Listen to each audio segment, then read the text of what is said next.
I am a 17 years old female, and I still live with my mom, my stepdad, and my two half-siblings, 5 and 7 year. My dad died when I was 5, driving me to the hospital. Mom didn't want to pay for an ambulance. He died in the crash and my leg and spine got busted up in a way that has left me needing a cane pretty much ever since. My stepdad's always been a little distant with me. He likes to make jokes about how I'm an early blooming black widow. I think he gets that from my mom, who blames me for my dad's death. I do too, it is my fault after all, so I don't push back on it. Anyway, the point is that with the current situation my parents are always looking for ways to get my half-siblings active and doing things, without leaving the house, and have recently settled on scavenger hunts. I have no problem with this honestly. I wish they'd stop hiding stuff in my underwear drawer, but it's a 5-year-old and a 7-year-old, so that's not the worst. My problem though is that they keep taking my cane when I'm not looking. I tend to get lost in my homework and my writing hobby and zone out. And having it be one of the items that my half-siblings have to find. When I complain to my stepdad, he's a SAHD, so is usually the one running these things. He scolds me for being selfish and points out that my swivel chair has wheels if I need the bathroom and that they always get it to me before I have to go downstairs for dinner.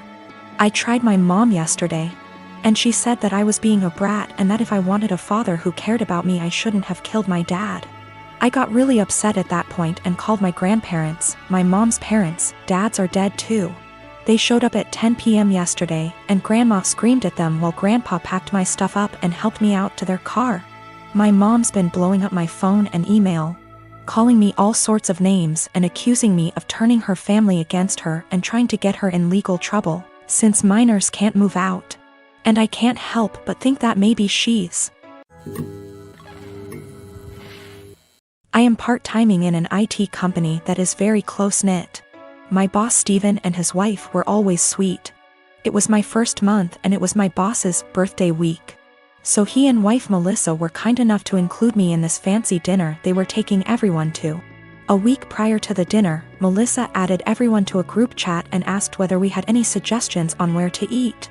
I told her that I am fine with anything as long there are vegetarian options available or at least chicken.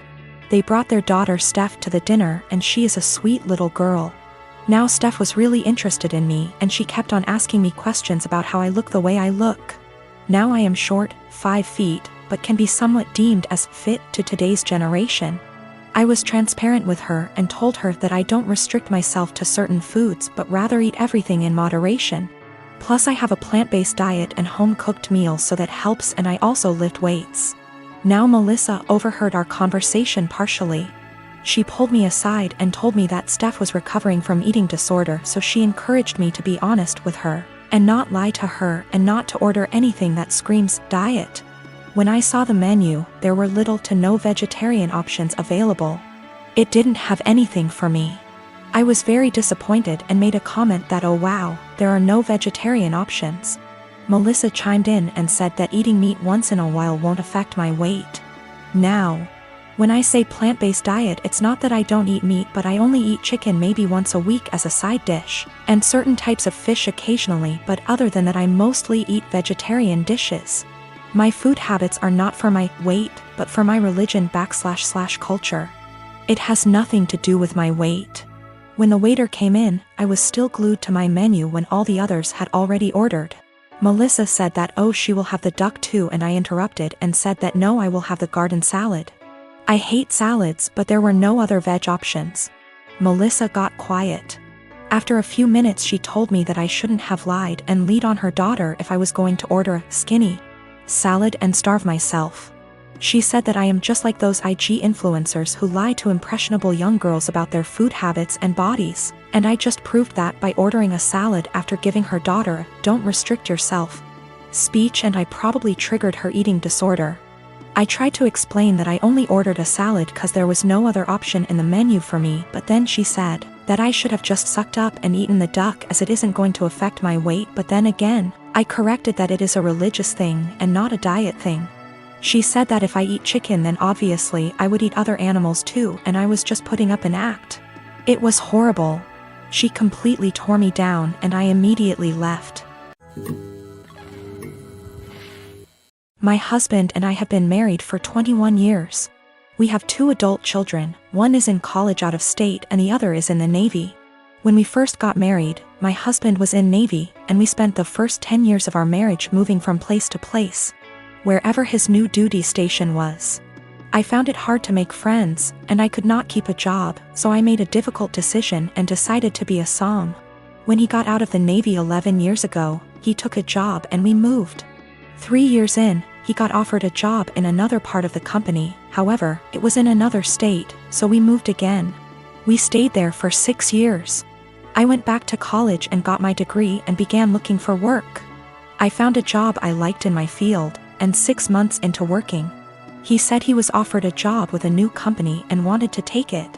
But that would mean we would be moving almost 2,000 miles from where we were in a new state. I reluctantly agreed because the new state would have more job opportunities for me and we would be closer to our family, which is something that we have not had in many years.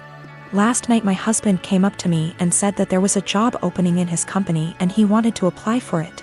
It would mean a pay raise and better hours, but the caveat would be that we have to move again. We have been living in our new state for 3 years. I love it here. I have an amazing job and I am making great money. I finally have friends and am able to socialize. I told him that I am not moving again. Anytime we have to move, he always leaves first and I end up being responsible for selling /packing the house. And I am not doing that again. Our son's college is only 2 hours from here. We can see him twice a month. If we move, that means we would have at least a day's drive and would only be able to do that once or twice a year. Now my husband is upset with me and guilt-tripping me because he claims I do not support him. I told him that was BS because I spent most of my life moving from place to support his career. He told me that I am selfish and he is just trying to provide for us. I told him that we are more than comfortable where we are now, and that if he truly wants to take the job, he will be going alone. My husband and I have been together since I was 15 and he was 17. He joined the Navy right after graduation from high school when he was 18 and I was 16, but had to wait 2 years before we could marry. He works for a company that has plants in 15 states. He is currently in middle management, but if he wants to advance his career further, he would need to go to another plant out of state. Financially, we are more than comfortable. We do not need any more money. My son plans to stay in the place he is after college. We have a great relationship with him and he comes home 1 time a month and we see him 1 time a month. My other son comes home on leave whenever he can and stays with us. We are very close to both of the boys. I talked to my husband again tonight and told him quite firmly that moving again was not an option for me. The area he wants to move has very little jobs in my field and specialty in that area, and I would need to commute more than an hour one way for a job versus the 20 minutes I have here. We are sandwiched between 2 major cities, and if we move we would be an hour from the most major city. I would also have to take a massive pay cut and work a menial job to build a new network to find employment in my field. My husband is disappointed in me for not wanting to leave. He left to stay with a friend because he needs to think. He doesn't understand why I would force him to turn down an opportunity to advance his career further. I told him to take all the time he needs, but I am not moving again. I said I would revisit the possibility when I am ready for retirement in 15 years, but no sooner. I am currently divorced from my ex Thomas of 30 years. We ended up seeing a lawyer to help with dividing stuff. Everything was pretty much wrapped up till he said he no longer wanted any part of our kids' lives. I didn't argue with him about it since I already know what it's like having a parent who doesn't want you around, or wants to be in your life.